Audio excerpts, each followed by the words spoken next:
Different is also a good way to describe Patrick McGuire's disguise, who robbed an Illinois convenience store while covering his face with a clear plastic bag. What's good, YouTube? Today we're going to be looking at the dumbest criminals of all time. Without further ado, let's get started. In 2009, Matthew McNally and Joe... This gotta be blackface. Please don't tell me y'all thought this was gonna be like a ski mask. Like, oh, are they gonna be able to touch me if I look like this? You didn't even fill your face up. Did y'all use like Sharpies or like actual clay mask? What's going on? In 2009, Matthew McNally and Joey Miller robbed a home in Iowa using masks drawn onto their faces with permanent black marks.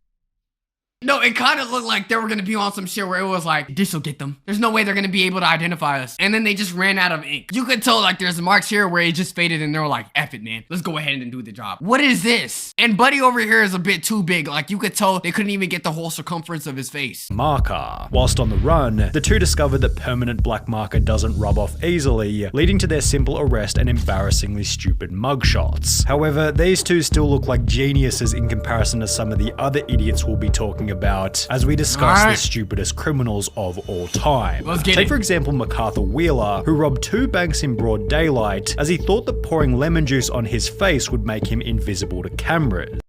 You never even once thought, okay, let me actually put it on myself to test if this is actually true and then go around people and see if they see me. You just did it. And second of all, lemon juice in your face? How are you even seeing anything? That gotta burn your eye or some shit. When shown the bank surveillance footage, Wheeler refused to believe that he was visible, stating to officers, "But I wore the juice," believing that as long as he didn't come near a heat source, he should have been completely invisible. Police concluded the Wheeler was not crazy or on drugs, just incredibly mistaken. No, I refuse to believe this is a sane person with, with a good amount of IQ. What other things did he do for him to believe that this was actually true? Please don't tell me he was in the street naked with lemon juice and then, seeing that nobody was actually looking at him. What's going on? Yo, I can just imagine him getting arrested, being put like behind handcuffs, and then he's just like, "But officer, I wear the juice though. What do you mean you could see me?" For him to actually believe that, bro, this is insane.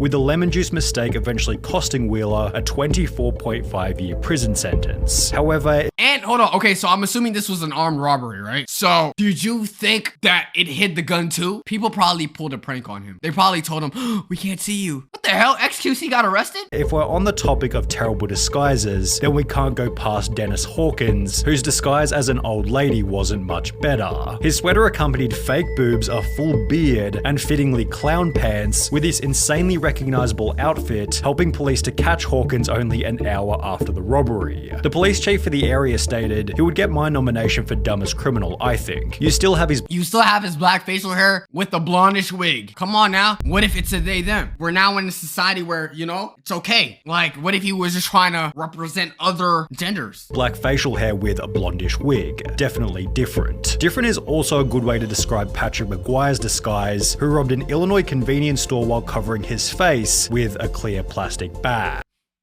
Like, what was he thinking? Oh, if I put this on, I love this bag. I'm able to see and it's covering my face. Surely this is gonna work. What's going on? If you're bold enough to do this, potentially getting years in jail, plan this, make sure everything goes right, go there at the right time, you're gonna wear a clear bag? He was only able to obtain $60 from the robbery. However, due to his extensive criminal history, he was sentenced to 15 years in prison for the stunt, meaning that he had to spend 1 year in prison for every $4 stolen from the store. $60. You couldn't have asked a family member for $60? A year for $4. 15 years. That is like what? A fifth of your life? A sixth of your life? Granted, you live all the way through. All because your ass put a clear bag. And you have 14 felonies, so I'm pretty sure you did other dumb shit where you had to realize, okay, I gotta come correct. Talk about a bad return.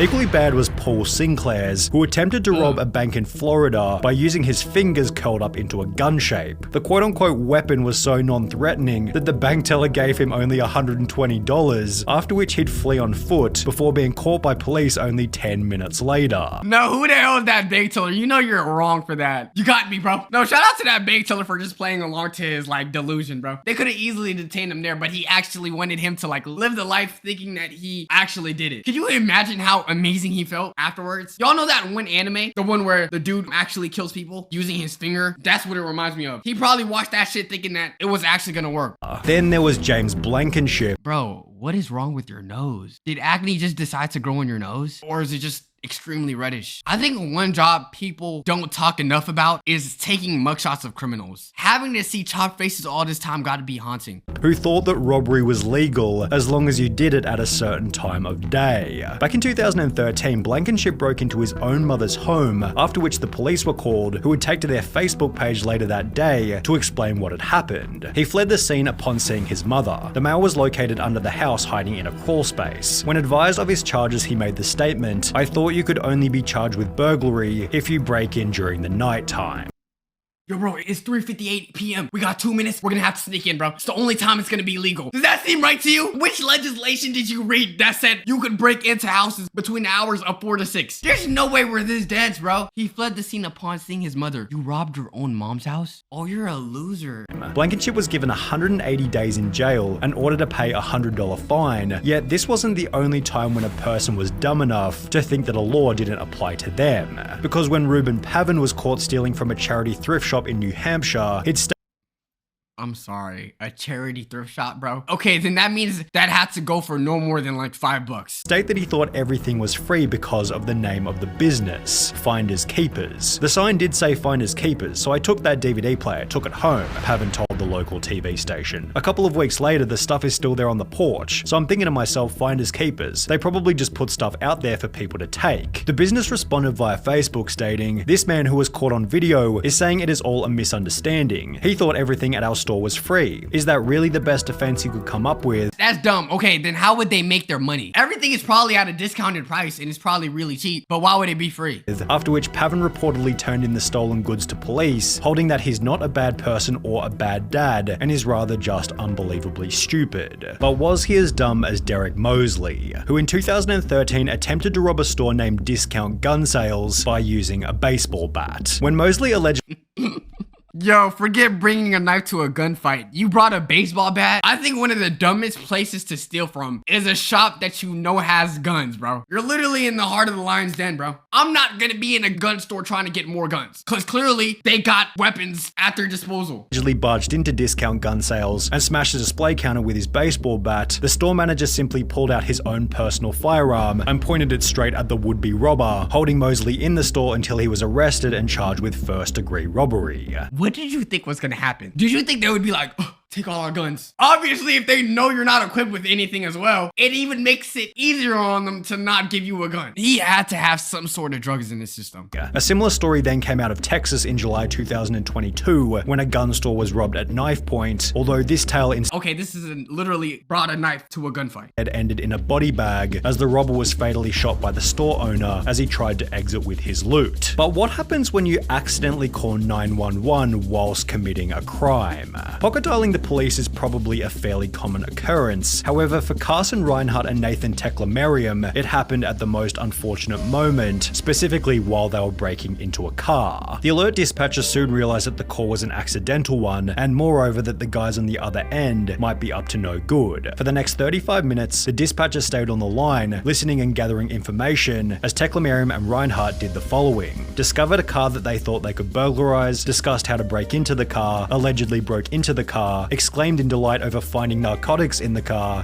They're narcos, yeah! Oh my goodness, yo, you guys are idiots. If I was the other friend that was committing this crime, you would not see me talk to my friend again. Imagine we're getting the best lick, I don't know, we're about to be rich multi-millionaires, just to find out we got stopped because your ass butt dialed the cops. We're not friends anymore. Became confused as to how and why a police car was following them and reacted in disbelief when the arresting officer revealed that they'd been on the line to 911 the entire time. Scott Simon found himself in a similar situation, although under much more severe circumstances. Whilst on trial for murder in 2015, Scott was successfully sentenced to life in prison, as 2 years prior he'd pocket dialed the police while admitting to a friend that he was the one who committed the crime. That's why I be thinking there's certain circumstances in this world that are too crazy for there not to be a God. Like, I feel like this was supposed to happen. He could have butt dialed 911 at any given moment. The call so happened to land at a time where he was confessing to a murder. He had no idea he called 911, a sheriff's office spokeswoman told the Miami Herald. He basically told on himself, as did Albert Bailey, although in a much stupider way. Bailey had planned on robbing a bank in Fairfield, Connecticut, although That fancy ass Chase? Dude, that looks like a mansion. You couldn't have went to one of them other banks that look a little beat down. I would not rob anything that looks like this. Oh, that shit just looks like a beauty. Yo, we need more Chase banks like this. Rather than exercising the element of surprise, he'd call the bank prior to the robbery stating, "I want $100,000 in large bills and no die packs. I'll be sending someone into the bank to get the money." You're such an idiot. Ignore calling the cops. You know they could just close down the store, right? They could just be like, no, we don't want to. Everyone just leaves and then everyone just takes the day off. They could literally make it so that the only people left in there are literally just cops. "Don't call the police, we are monitoring the police scanner." Prior to making this phone call, Bailey had already served 7 years in prison for a previous bank robbery. However, this new plan was equally ineffective, as after arriving at the bank to collect his cash, So you failed again. Bailey was locked inside, arrested, and sentenced to another 9 years in prison. Although if he wanted to avoid this time behind bars, he could have had a chat with Tito and Amanda Watts, who got arrested in Florida for selling tickets to enter heaven at a price of $100. That's illegal? No, real shit. I didn't know that was illegal. No, because you know what we need to do? Arrest them and arrest anyone who bought it, because you're an idiot. I hope they didn't explain it like, the only way this is going to work is if you right now. Tito Watts said in his police statement, "I don't care what the police say. The tickets are solid gold, and it was Jesus who gave them to me behind the KFC." Yeah, if there was any place Jesus would want to go to, it's behind a KFC selling gold nuggets to what looks like homeless people. That seems about right. And said to sell them so I could get me some money to go to outer space. "You should arrest Jesus because he's the one who gave me the golden tickets and said to sell them. I'm willing to wear a wire and set Jesus up." It's one thing getting caught for being this idiotic, and it's another thing defending how dumb you were. Come on now. The couple had apparently earned over $10,000 from the stunt, meaning that they were able to find people even dumber than them. I'm selling tickets to heaven. All you gotta do is subscribe. If you're not subscribed to the Twitch, you're just not going. There's no way people are that stupid. One of which might have been Ruben Zarate. While attempting to rob a muffler shop in 2008, Zarate was told that the shop couldn't access the money safe without their manager, who didn't begin his shift until later that afternoon. Instead of bailing on the robbery, Zarate instead gave them his phone number. And how do you think that was gonna play out, dumbass? Thank you for giving my phone number. Okay, yeah, the manager's here right now. Okay, boom. Let's just call him. Boop, boop, boop, boop. Hey, man, I just clocked into work. Yeah, we'll put in the code. Just get the money and then you could go off. We're good? All right, just come over. I'll be waiting here all shift long. Come over here and rob us. What did you think was gonna happen? Asking them to give him a ring the next time the manager was in. They did so later that afternoon, although after returning to the store, Zarate received no money and was instead met by police and charged with aggravated robbery. Then there was the man who gave the people he was robbing something even stupider. The unnamed robber walked into a London bank carrying a gun and a bag, which he'd take to the front desk before demanding £700,000 in cash from the bank worker. But after making his demands, the crook handed over his gun to the cashier instead of the bag. I need all the money you got. Make sure you put it in his bag and better be filled to the brim. Right here. Yo, imagine preparing your whole life to pull off a heist like this and your friend makes a mistake this bad. Investigating authorities stated, the guess is that he is very inexperienced and panicked when he approached the cashier, handing over his gun instead of a bag by mistake. But it was Trevor Jones who left an even more damning piece of evidence at his crime scene. After breaking into a house in Atlanta, Jones took a moment to check his Facebook on the owner's computer before leaving without logging out. Oh, damn. Amazing heist we put up here. Make sure y'all grab the equipment. We got the money. We got the jewelry. Let's go. Hold on. But real quick, gang, I got to check my notification. I posted a new profile picture. I'm trying to see if the hoes fuck with it. Let me just check real quick. I'll catch up with y'all, all right? You couldn't have waited just maybe an hour later. Less than 3 years later, a similar story entered news headlines, reading a 26-year-old Minnesota man has been tracked down by police after leaving his Facebook profile logged in at a house he allegedly robbed. That's how you know society's chronically online. We can't even rob people anymore. Although this story has a much funnier ending. The homeowner decided to message the robber via his Facebook, stating, "You left a few things at my house last night. How can I get them back to you?" Which was followed by the robber agreeing to come back to the home so he could collect the stuff he forgot. However, the robber didn't get any of his items back and was instead arrested while still wearing a watch that he'd stolen from the night before. I do not understand that was a setup. The owner literally lost a couple things and told you to pick up more things that you lost. While both of these idiots used social media poorly, at least they didn't brag about the robbery in a YouTube video, as is what happened in the bizarre case of Hannah Sabata. In 2012, at the age of 19, Sabata stole $6,000 from a bank in Nebraska, and while almost anybody else else would have simply kept quiet, Hannah instead took to her YouTube channel Jelly Beanie to upload a video titled Chick Bank Robber, in which did we forget how much time you get from robbing a bank? she'd straight up admit to having just committed a robbery. She'd then discuss her entire methodology for the crime while showing the money and the amount that had been stolen, before concluding the video by describing the vehicle she had used and that it had its license plates removed. You don't think not one of the 2.2 million people that watched that is gonna do their research to see if this is actually real? This information eventually resulted in Hannah Sabata's arrest and sentencing Idiot. of 10 to 20 years prison, done so in a public courtroom filled to maximum capacity with people who had seen the video. All for $6,000. Like, that is like what? 1 to 2 paychecks. Like, come on, man. Just 2 years prior to this, 21-year-old Frank Singleton was being released from Palm Beach County Jail, having just served time for a trespassing charge. The only issue was he didn't have a car to leave the jail, so he decided to steal one from the visitors' parking lot. You spawn camped? Let me get this straight. You went to jail, did time, and committed a crime less than 10 minutes after you were away. You did not learn anything? Yet the car he decided to steal was a manual, and he could only drive auto. Singleton sat in the car looking like an idiot before being arrested and sentenced to a further 6 years in prison. He didn't even really get to prove himself to the outside world, bro. 6 years? Oh, he wanted to go back. Telling deputies that he tried to take the car because he didn't feel like walking to his home about 6 miles away. That makes sense, right? I mean, 6 miles? I won't even blame him. And while you may be sat here thinking that these criminals can't get any dumber, it's time to introduce 53-year-old Michael Anthony Fuller. While it's common knowledge that the US banknote doesn't go any higher than $100, Fuller had the genius idea to create a counterfeit $1 million note before trying to use it at his local Walmart.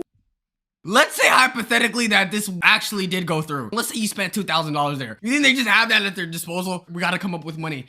No! He loaded his cart with a vacuum cleaner, a microwave, and various other items totaling $472. And you expect him to give $999,000. Come on, bro. At least make it believable and try to get more things. Before handing the $1 million note to the cashier, expecting $999,528 in change. Needless to say, Walmart wasn't able to facilitate this, and instead store staff called police. Fuller was later charged with attempting to obtain property by false pretense and uttering a forged instrument.